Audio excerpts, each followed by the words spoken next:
All right, in this video, I'm going to show you how to start assembling your automata together. By now, you should have all the parts created here. This is what the assembly is going to look like when you're done. You should have the box modeled up, the cams, the rollers, the lifters, the lifter guides, the crank bearings, and the crank shaft all modeled up. So this video is going to walk you through assembling those pieces together. And if we get it done right, we should be able to animate the device like this. By turning the crank with the mouse, we should be able to see those lifters going up and down, just like they're going to in real life. All right, so I'm going to create a new assembly file. And the first thing I'm going to place into the assembly is the box. I'm not placing from the content center. I'm doing a regular old place right here. Place component. And I got to get to my folder where my automata stuff is here, and there's the box. All right, if I zoom out, I just need one of them. So if I click anywhere to place it, it's trying to place a second one, but I don't need it, so I'm going to hit escape. All right, so over here in my browser, I've got my first component, the box. All right, I'm going to go ahead and save it. Remember, you want to save frequently, guys. Can't stress that enough. Save frequently, and you'll never lose more than a few minutes worth of your work. Automata. I'll call this one take 2 since I've already got one. All right, so I give my file a name. I'm in my automata take 2 assembly, and I'm ready to start assembling other components to it. So I'm going to start out by placing in the crank bearings. Okay, I need 2 of those. I'm going to put one over here and one over here, and then hit escape to stop placing those. All right, so these should be free spinning in the box. So they're not going to be glued in or anything. They're going to be glued to the crank shaft, which will keep it all together and we won't be able to take it apart. But these should be free spinning. So they get assembled here, but in the real world, as you're building this, you're not going to glue these in. All right. So up here under joint, we've got joint and constraint. So I'm going to create a joint, and I want this one to be a rotational joint. And what I want to do is select the 2 items off the off each component that's going to merge them together. So on this one here, if I hold down the control key as I'm pointing to the object, you can see the different grips showing up here. So I could constrain it to that. When you're working on a part, if you hold down the control key, though, it will keep it from going to a different plane. So I'm pointing to the plane that I'm trying to assemble it in, hold down control key, and it lets me come right down to the bottom of the part here. That point right there is one of the joints. All right. The other one is going to be actually on the bottom side of this bushing. So if I rotate this back a little bit, I need to get to that same point, but at the plane on the bottom of the bushing. So I'm going to hit escape to stop rotating. You can see as I move around here, a lot of things are highlighting, a lot of things are lighting up. That point is what I want. If I try to go right to it, though, it switches. But if I hold down the control key, it'll prevent it from switching to a different point. So I select that point. All right, and it moves it around. Moves it around to, let me see, let me hit cancel on that. I don't know what that did there. One thing I forgot to do is I'm going to ground the box. So I'm going to point to the box and do a right mouse click and say grounded. That makes it to where the box can't be moved. I can't move that box in space, but I can move the other parts around in space. All right. Let me try that joint again here. I'm going to zoom up on my part. Control key, it's that point right there, going to this point right here. There we go. All right, and it previews kind of how it's going to move. So it's able to spin, but if I click on OK, I can't take that bearing and pull it out here in space. All I can do is spin it around, and that's exactly what we want. All right, time to do the other side. Me spin it around here so I can see the hole on the opposite side. There we go. All right, and hit escape to stop rotating. Same thing, I'm going to do a joint. It's going to be a rotational joint, and I'm going to select that point on the box. Selected to move. Okay, maybe it's telling me I want to do the bearing first. So let me do that. Let me get the bearing in here first. There we go. That's my point, and then that is my point on the box. And there we go. All right, so I've got the two crank bearings in there. Those are both able to spin freely. That's what we want. Next part I'm going to assemble in here is the crankshaft, and that's what connects these two bearings together. That's what's going to end up running the cams. So place crankshaft. I need one of those, so I'm just going to position it out here in space. Here we go, and hit escape to stop placing those. And if I rotate this around, I want to do a joint. This is going to be a constraint. It's going to be a rigid joint. So it's going to be rigid. And I want to constrain the end of the crankshaft here, that point right there, to the flat part of the bearing here. All right.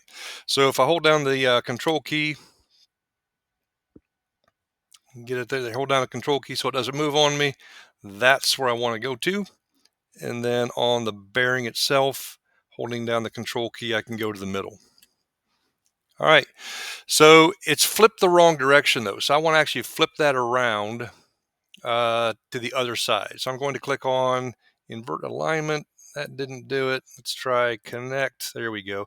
Connect, allow me to flip it around. If I click on apply and OK, and I turn my bearing, you see the crankshaft is turning along with it. And that's exactly what we want. Let me make sure the other bearing looks like it's lined up. Make sure it looks right on this end. Okay, I can kind of see where this one needs to have another constraint on it because I'm able to rotate it, but that one is not really constrained yet. So I'm going to, let me see if I can get this. Yeah, rotate that just a little bit there. I'm going to do a constraint for this one, and I'm going to zoom up and I'm going to select that plane on the bearing. And then if I rotate it back just a little bit, here we go. I want to select, get out of this, rotate. I want to select that plane right there. Let's see if that'll work. If I click on apply, let me see. Sometimes these get a little bit touchy when you're getting down to the final ones. Let me see. I'm going to accept it. Let me see what happens if I rotate. There we go. See, it lined itself up there now. So now if I rotate, let me see if I can get the other bearing to rotate. As you're doing this, you'll have things that will not work exactly like I'm showing you here for whatever reasons. Just cancel it and start it over. Be patient with it. Let me see if I can just give me a view here where I can see if that bearing is moving the right way. All right, so if I rotate this one, yes, that looks like it is rotating with the other one. All right, so that looks like that's in good shape. If I rotate it around a little bit more, where the handle is sticking out here, that's where the crank handle is going to go. So I'm going to save it before I forget. Save it twice, actually. I'm going to place one of the crank handles in here. And that is called crank. All right, so my crank is going to go right here. I only need one, so I hit escape. And if I zoom up on it, I'm going to do a rigid constraint on this one, just like I did before. So for the joint, it's going to be a rigid constraint. And I want to constrain, let me see, the back side of the handle. Rotate that around. This side right here is what I need to constrain. Holding down the control key and grabbing that square right there. That's what's going to line up with the crankshaft. All right, and if I zoom out just a little bit, zoom back up on that crank handle or crankshaft, hold down the control key and click on it. There, that guy came over there. I need to actually flip that. There we go. Click on OK. Accept that relationship, and it looks like I need to get the angle a little bit fine-tuned. It's working fine, but you can see that the angle between my crank and my crankshaft are not exactly right. So I'm going to constrain. Let me see. Probably if I hold down the control key here. If I grab that surface of the crank itself and rotate it back, let me see if I can grab the edge. Yeah, there's just a little bit of that edge sticking out. I want to constrain that to this edge of that. You apply it, accept it. Nope, it didn't do what I asked it to do, so I'm going to go down here to crank and delete. Yeah, that mate failed there, so I'm going to delete that. If you see an exclamation point in your browser over here, by the way, if you open up each one of these parts, you'll see the different constraints that are in there, the joints and constraints. So you can work with them that way. So I need to create a different one. Let me try it one more time. If it doesn't work, it's not a big deal. Let me see. Let's go to the top of that part I got to get to the underside. There we go. To there.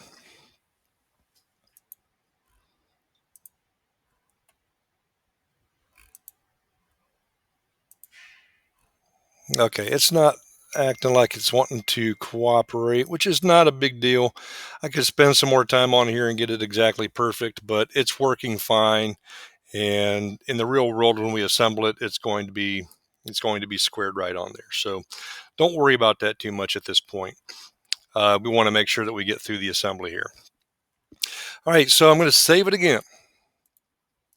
So I've got the business end of how this thing moves done. Let's go back in on the inside here, and we're going to drop in a couple of the crank slider shafts here. So I'm going to place in, and these are called, what are they? Crank bearing. Go ahead and put in the crank bearings here, or the guide bearings first.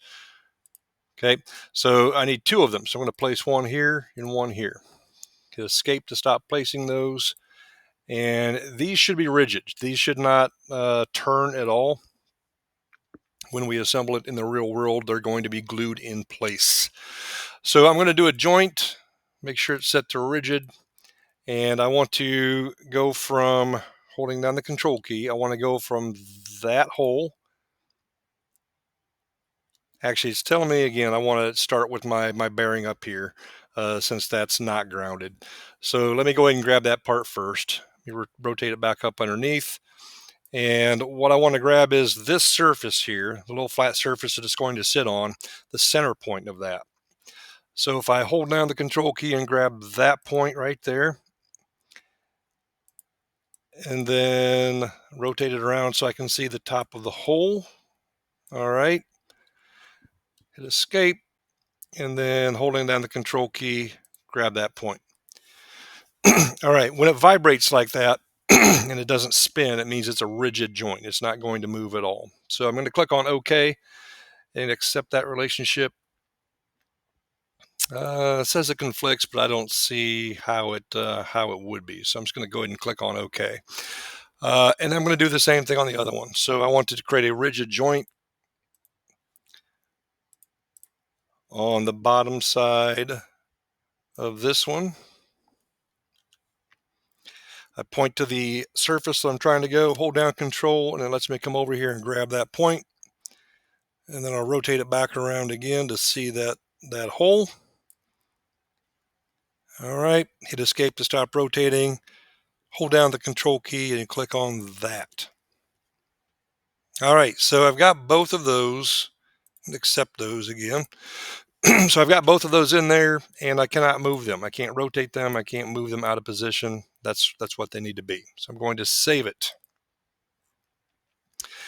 All right.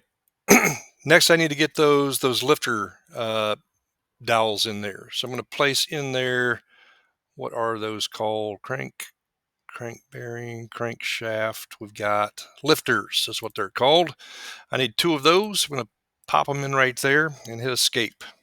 Joint. We want these to be able to slide up and down through the axis of the crank bearing. So we try it with just regular old constraints here then.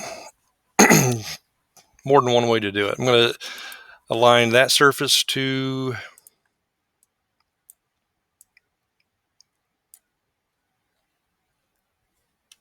that surface. And I'm going to align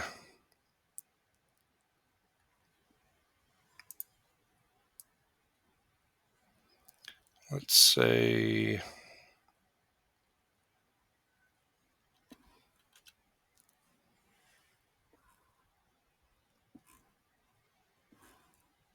set apply. Another one going from there to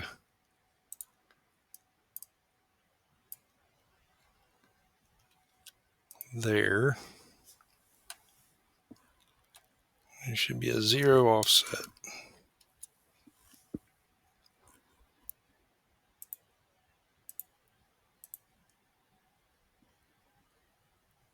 Okay. Cancel that. I need to change that to a 0 offset, not a 2.9 offset. There we go. There we go. So now I can move it up and down. I think that's okay for there. I'm going to do the same thing with the other one then. All right, so this roller, I'm going to get this roller attached to the bottom of this, but I need to get it to rotate 90 degrees in the XY plane here because that roller needs to be, the round side needs to be going towards where the cams are going to go.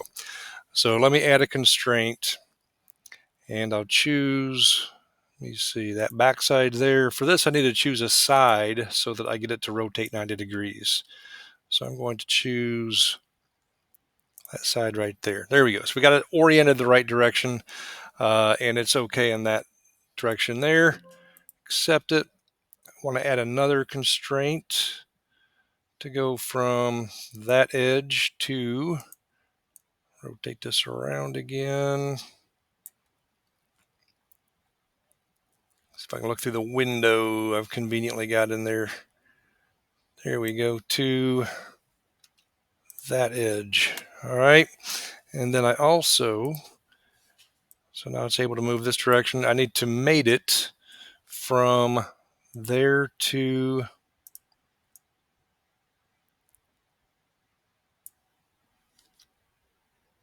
up. Cancel that. Let me do it again. Constrain.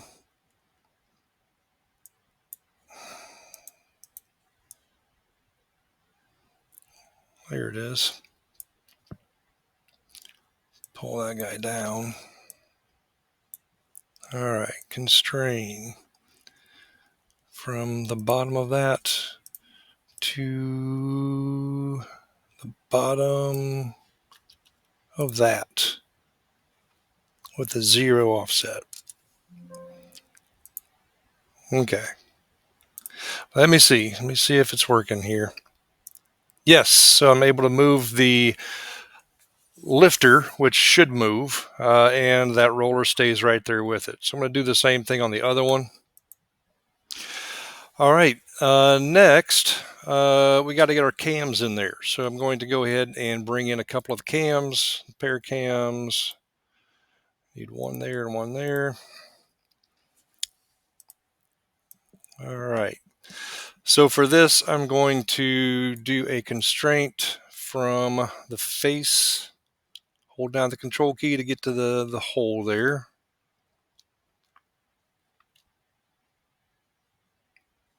Now, let me try a rigid joint on it. A rigid joint.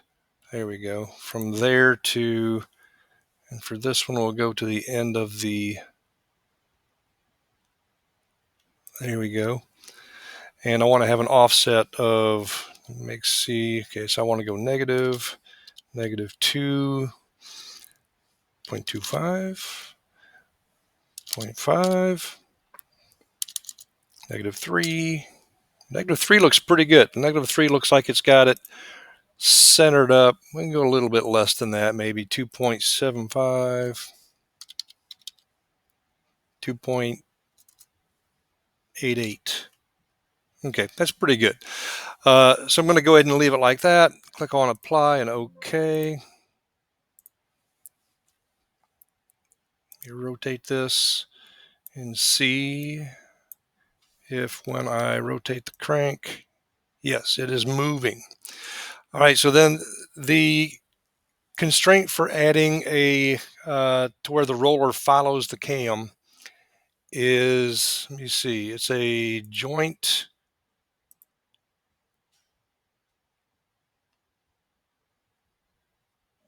Where's the constraint? Let me see. It's constraint transitional. All right, I'm going to choose that round part of the roller and the round part of the cam and apply it. So now if I rotate it, there we go. There we go. All right. All this hard work is paying off. Do the same thing on the other cam, the cam. Okay, so now as I rotate my crank, there we go. We got our motion that we're looking for there. All right, so hopefully you didn't get too frustrated with this whole activity of adding the joints and constraints in here to get the thing to move, but that's what it is.